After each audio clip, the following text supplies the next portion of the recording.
feel like Gordon Bombay would have taken his career to even further heights. Everything's flashy, everything's cocaine, everything's fun. Open wide for some soccer! I don't care what you think about, what your personal thoughts are at home. I care that you hate the Cowboys. Call this college rule! Welcome, everybody, to the Sports Experience Podcast. I'm Chris. This is Dom. Follow these social medias that are popping up. You know, smash that like and subscribe button. Leave a comment. You know what I'm saying? We're always here recording at Engle Studios. If you have any interest and you're in Tucson for all your recording needs.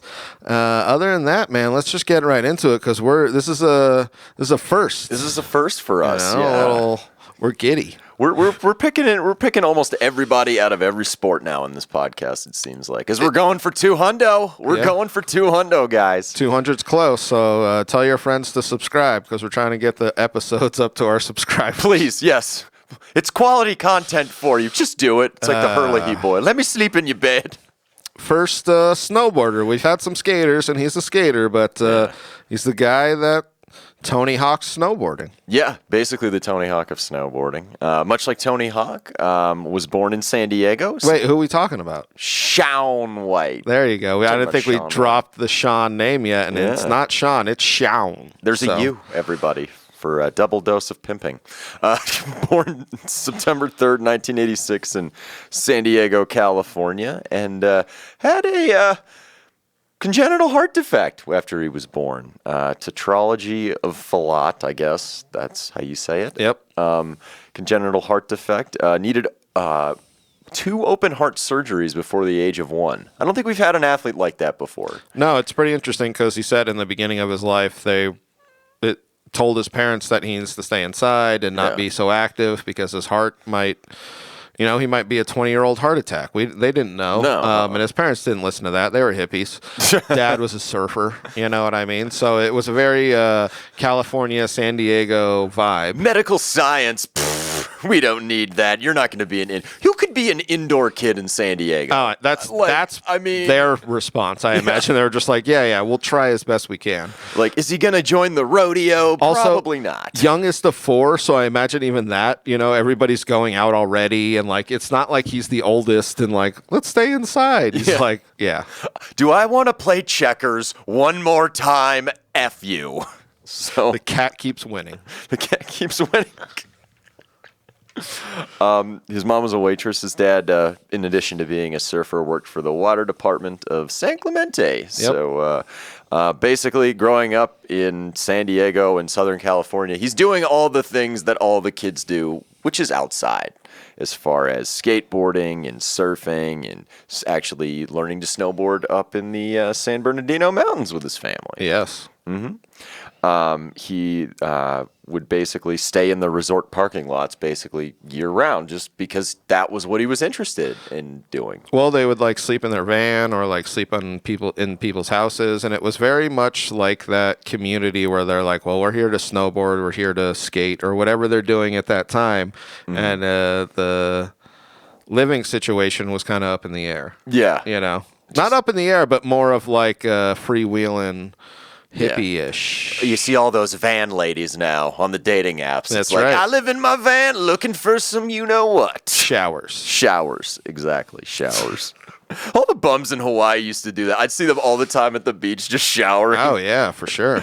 Oh, those guys. Those guys. His skateboarding really got him noticed, though, at a young age. When he was age 9 at the Encinitas YMCA skate park, someone in one of our former episodes noticed him. One of the greatest, if not the greatest and most important skateboarder ever, Tony Hawk. The Birdman. And Shaun said, because obviously everybody knew who Tony Hawk was, but he was skating at his local park, and he said it really made him want to go as high as he possibly could because he wouldn't walk up to him, but he wanted him to notice this kid going super high. And it's actually interesting because this, like when he's 8, 9, 10, is when he starts doing that in snowboarding too, and that's where people start to pay attention because he really is this little kid. His older brother was like 7 years older, and they were going off like the same jumps along with skating where they were like skating the same ramps, and people were like, oh, this little kid is hitting it like at the same velocity as everybody. Like, you know what I mean? Like, you could see that the potential was there, because it wasn't like nowadays where little kids are like very much, the potential is there. It was like he would stand out. Oh, totally. And there's no YouTube or anything. It's like he's the person to come and see too. You know, you'd have to go to the skate park and watch him make all these awesome tricks. Yep. Like his older brother Jesse, he started snowboarding after he started skiing. He learned to ski first. That's what I did, actually. Oh, yeah? Yeah, my dad took me skiing, and then I'm like, what is that? I want to do that. Yes. Like, well, and then with skating, they say it just kind of makes sense. The way, I mean, obviously the way you stand and all of that shit. And then he just kind of took off. I think he released a video when he was 11. Really? Yeah. Oh, wow. Of him snowboarding. So that's how fast it was, because he had been skating a couple of years. And then I think he started snowboarding, and it just like immediately people were like, whoa. And he's executing these tricks, not down, down, down, down, down. They were saying he was winning competitions against, 16, 17-year-olds. And this is where, because I heard Tony Hawk actually talking about him, and he goes, this is where Shaun started to say he didn't feel connected to his peers because he was so much ahead of them. Oh, yeah. So, like, he would go and try and hang out with kids his age, and they would be like, all right, pizza, French fries. Pizza, You're going to have a bad time. And he's out there doing like 540s. You know what I mean? So, like, this is what he was talking about, where he actually really connected with Tony, and guys like that. But Tony was the same way. Exactly. Like, growing up skating, and he was kind of awkward, as we discussed. Go check that episode out when you get a chance. But yes, like, you're so removed from everyone else because your peers don't want to hang out with you, and they're not on your necessarily the same level. But everyone else is like an adult that you're around, and you're like, I'm still just a kid. Yeah, these 18-year-olds don't want to hang out with someone who's 12. That's kind of like what was happening. So he really felt isolated at this time, which kind of built into him just dominating at snowboarding and really like locking in. And he's isolated because he's a ginger too, Chris. I mean, that's very true. You can't trust him. You can't trust him.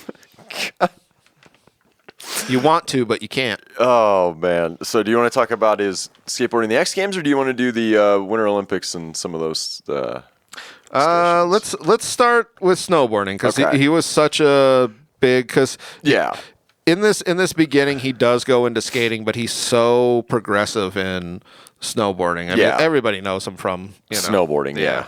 That's like a baseball for Deion Sanders, essentially. Exactly. So 2006 Winter Olympics, or do you want to do the X Games? Let's do 2003 X Games. Okay. 2002, actually, he gets silver. Mm-hmm. And I think he's, what is he, 20, or no, I mean 18? Yeah. Something like that. He's 17, 18. And everyone's just like, oh, here's the future. Because this is when snowboarding really starts to become popular. I don't know if anybody played the Xbox game. Oh, yeah. What was it? X-Border? Or no, oh, God. Man, I it's going to come to me later. I was going to say I should have looked it up, but it was just the sport was becoming more and more popular. It just coming to the Olympics too, and the Winter X Games. Yeah. He ends up winning in 2003. He ends up winning slope style, which is becoming a little bit more and more popular. And then we get into, because I think he wins slope style 2003, 4, and 5. Yeah, no, like he's just a lock. And the snowboarding had only entered the Winter Olympics, I think, in '98. So it's like brand spanking new for everybody. And then we get into the 2006 Olympics, which I feel like this is where he becomes a superstar. He's 20. Yeah. He has this look where he has this flowing locks of red hair. He has a silly nickname, which I feel like just locks in with some of these guys where you're like, oh, the Flying Tomato. You're like, don't call him that. Flying Tomato. Not going to Torino, Italy. I mean, it makes sense. Which is awesome. When you think about a place to hold the Winter Olympics, you're like, oh, that sounds amazing. Oh, it's beautiful up in the Alps. I mean, exactly. But yeah, so 2006 Winter Olympics scores a 46.8 out of 50. I mean, he just blows away kind of everybody at this competition and wins gold for America. Well, this is what they say he was throughout his career, and I'll probably bring it up again, he was so much ahead of the other competitors. Yeah. So he gets this 46. I think the next guy was like 44, and they were like, that was kind of generous. And his last lap was like a victory lap. He could pretty much do whatever he wants. And this happens a lot in his the last career. runs are always just like him. I'm going to entertain everybody. Because he ends up starts to do that because he has these first runs that are so much better than everybody else. He knows that at their best run, they're not even going to be able to beat that's how much more progressed he was at this time and throughout the 2000s. And the creativity of his tricks too, just like no one's going to catch you. Like, no, you're starting like with everyone needs a handicap to compete with you essentially. Yes. It's almost like Rodney in those early skate Oh, totally. Because he was just so much ahead of everybody else. We get into 2000 because he wins gold for America. Yes, he does. You just like Team USA in the Junior Goodwill Games. America. And hockey. Fuck yeah. And then we see 2007, he ends up, and this is where I find it to be absolutely crazy, is he wins skateboarding vert. Yeah.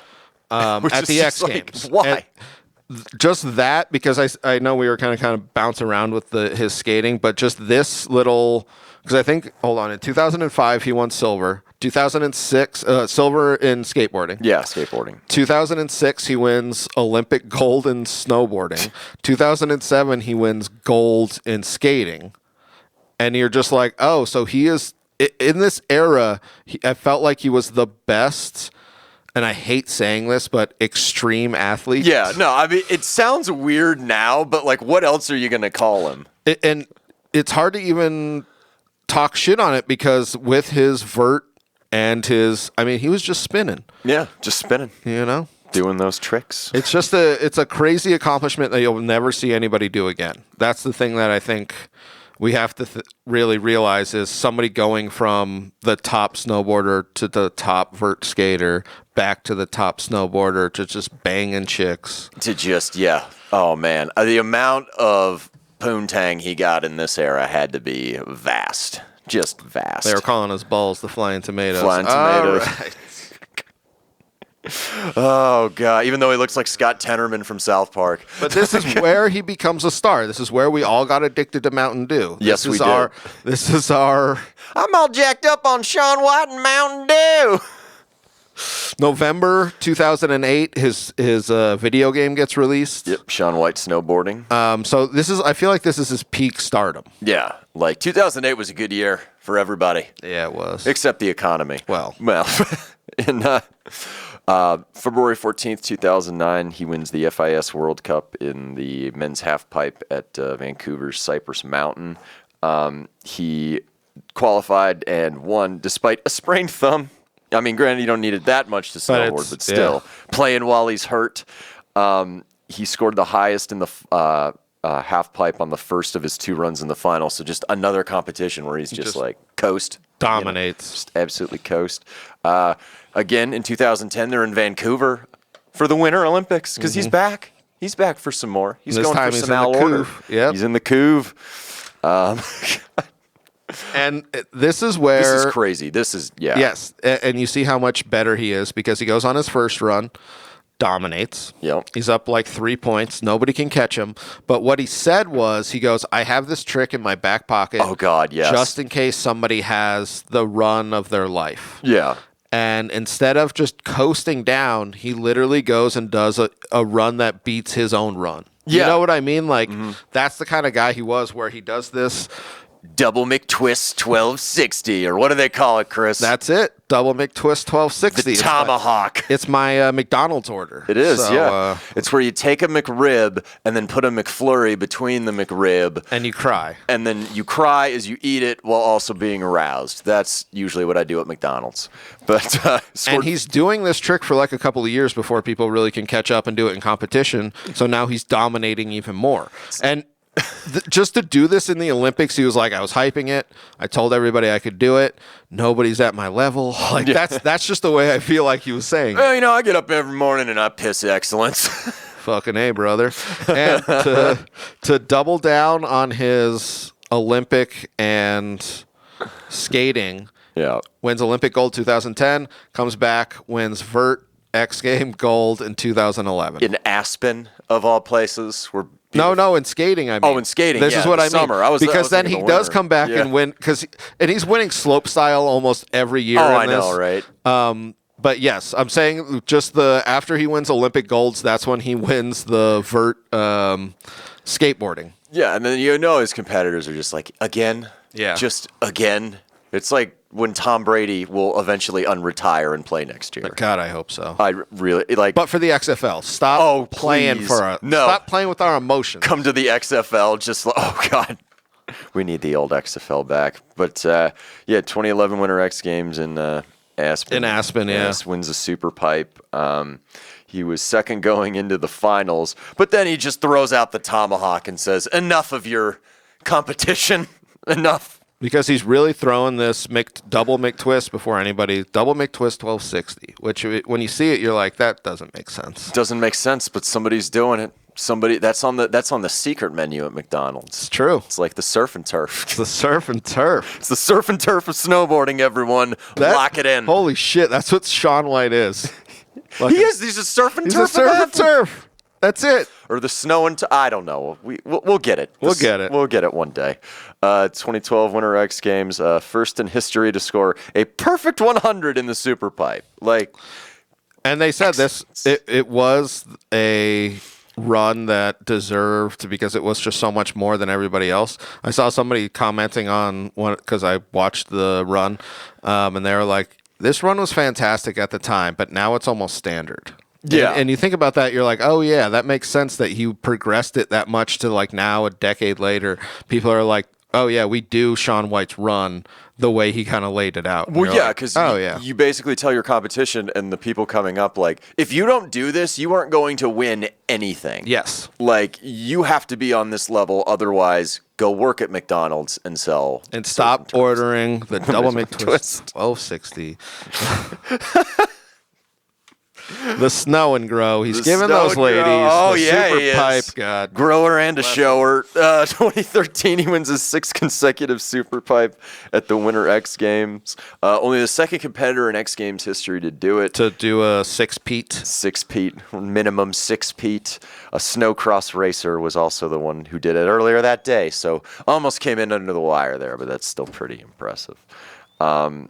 December that year, he wins 3rd place at the Snowboard World Cup in Copper Mountain, Colorado, which I wanted to add was my favorite place to go as a kid. Oh, awesome. Go snowboarding. Yeah, Copper Mountain's awesome. So I just wanted to add that part. But he was pizza and French frying when he was a little guy. You're going to French fry. Sir, kid, you got some shit on your face. That's my face, sir. That's my face, sir. Butters, I hate you so much right now. 2014, back at the Winter Olympics.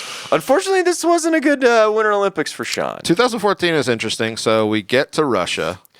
And the Sochi Olympics, which probably shouldn't have been there, much like the World Cup about 4 years ago. Well, I feel like Russia, like now we look at Russia and we're like one of the greatest countries in the world. Totally. One of the, leaders of humanitarian acts. That's just what they've always done. But Chris. when they go to Sochi in this time, it's not the best infrastructure. It's a warm weather city and they're hosting the Winter Olympics. So he says, and this is what I quote, he goes, it was the most dangerous, slope style course he had ever seen. He watched his friend knock himself out in the first practice run.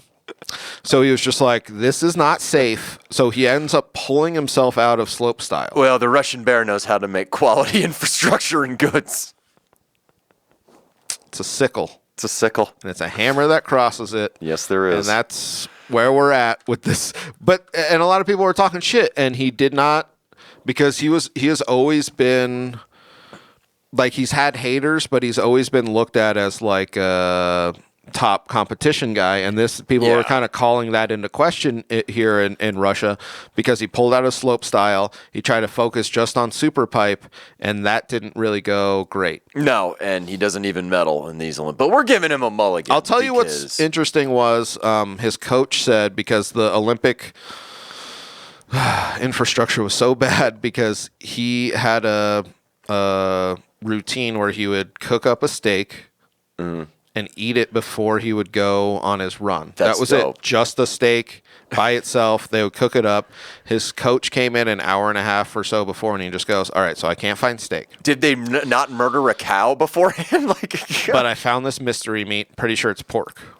And they fried it up. And Shaun, this is literally what Shaun says. He just goes, so we're breaking tradition tonight in Soji? And he just goes, I can't find it. And then he just said he just wasn't in the right mental state. People were like talking shit that he dropped out. Yeah. It was all of that. So I he need gets to fourth. wait in the meat line for Shaun White. Yes. God. This is for Shaun White. Yes. Yes. Is it beef? Yes. Yes. You guys serve monkey here?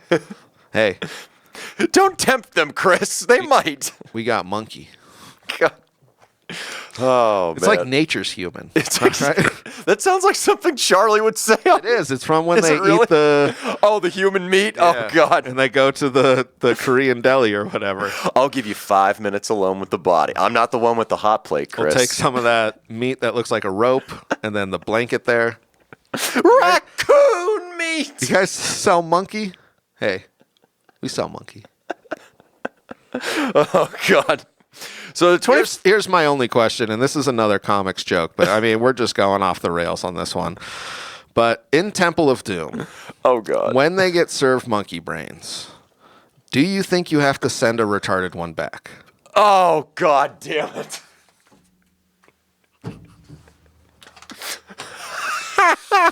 We'll be here all week. Oh, dang, dude. Ty's going to have to bleep that one. You might have to, but that's okay. That's okay. We're going to press on. So 2014 Olympics were a bust for Shaun. Sorry, I was going to say it again.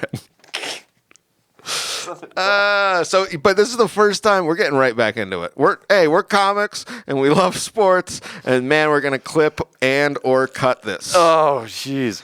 2015, he's still competitively snowboard. I mean, like, he's back in the saddle because he's fighting for one more Olympic shot, and even in the X Games. Well, this is what people were saying this was it. You know, like a lot of these extreme athletes kind of burn off really quick. And that's not true with Shaun. 2015, he kind of proves he's still at the top of the game. Yeah. Mm-hmm. 2016, also top of the game because he's training for one last go for it in the Olympics in 2018 in Pyeongchang. And boy, does he have something for his 2014 haters here. This is where it really puts a nice bow on his career because I think he even comes back in 2022. He does, yeah. But I'm just saying, like in 2018, This is when he's still in his prime. in China, he comes and shows everybody that he is the greatest snowboarder ever. I mean, there's no one else that's going to be able to progress the sport like he did. And this is like the nice little bow on top. Like you were saying, the haters in 2015 or 14, after he dropped out and then had a bad run. And what's crazy is he enters these Olympics after, months before in New Zealand, he had to get 62 stitches in his face after he hit the edge of his super pipe. Yeah, which I think was like his biggest injury. Yeah, which amazing though. And Yeah. pretty good for a guy with a congenital heart defect. Well, the doctors told his parents not to go outside. And Doctors, liars. That's what. that's right. Take that, medical science. The Flying Tomatoes got something for you. I heard the jury's still out on science, so Max Poster, Galileo, bitch. God. So February 14, 2018, he wins a gold medal with back-to-back 1440s. third gold medal. Third gold medal. I mean, we're in some Al Order territory here with that, or Usain Bolt. Yeah. I mean, that's pretty damn impressive. U.S. hockey team only got one. Eric Heiden got 5, but Shaun White's got 3. That's pretty awesome. Well, I thought it was really impressive that because whenever the sport progressed, he was there. So he was the first to do like the McTwist, double McTwist, 1260s in the competition and land them. Yeah. And then he's like, when it went to the 1440s, he was there doing that. So there wasn't like a time where he wasn't at the top. I'm just going to invent stuff. Yeah. You guys can follow along. You're going to have to because it's going to be so awesome that I'm going to, embarrass you. And it's going to be so many twisties, you're not even going to see it coming. Uncle Slippy Twist. That's what we call him. Woo! Keeps snowboarding up until the 2022 Winter Olympics.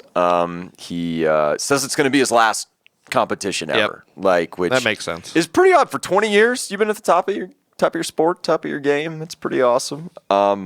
He finishes fourth in the half pipe, which, unfortunately he can't medal in the last one, but that's still pretty awesome though, when you think about it. I did see, so there was this thing that I wanted to bring up after the 2014 Olympics. He said he backed off of snowboarding, and it helped him go into the 2018 where he joined a band. And he made a clothing line, and this is where he started all this stuff that I'm bringing up now because he ended up touring with his band after or before the 18 Olympics, but now his clothing line's his focus, and now he has they played at Lollapalooza. Yep, and he has crazy. An investment in Mammoth Mountain, which is a big snowboarding skiing. That's where he went as a kid. That's kind of where he learned. So I think that's kind of a cool kind of Billy Fisk, around the bend type of deal. And this is this is where he said the 2014 kind of shocked him into being more of a business, less of a just snowboarder. I think he cut his hair in that time. Yeah, started listening to Metallica, the Reload, not load, Reload. It's important. Make the distinction. But he banked so much cash during his entire snowboarding career. It said he was sponsored since he was age 7. They say that's Mountain Dew money. It's Mountain Dew money. That's what it's doing. That's what they say. That's what they say around the streets is that he's flush with the dew cash. He's been doing the dew since before it was dude. Woo. That's right. It's like Shrek's piss. Oh God! But no, Shaun White, the Flying Tomato. I feel like he's I won't say he's the father of snowboarding, but as far as modern snowboarding and how the sport has progressed in 20 years and how much it's changed, who else are you going to credit for that? Yes, he definitely is, and I bet he hates this, but he's definitely the Tony Hawk of snowboarding, or the, ABA of snowboarding, or the other progressive. I was going to say the ABBA of snowboarding. Ooh, I like that. He's a dancing queen up on that mountain, Shaun White, everybody. That's right.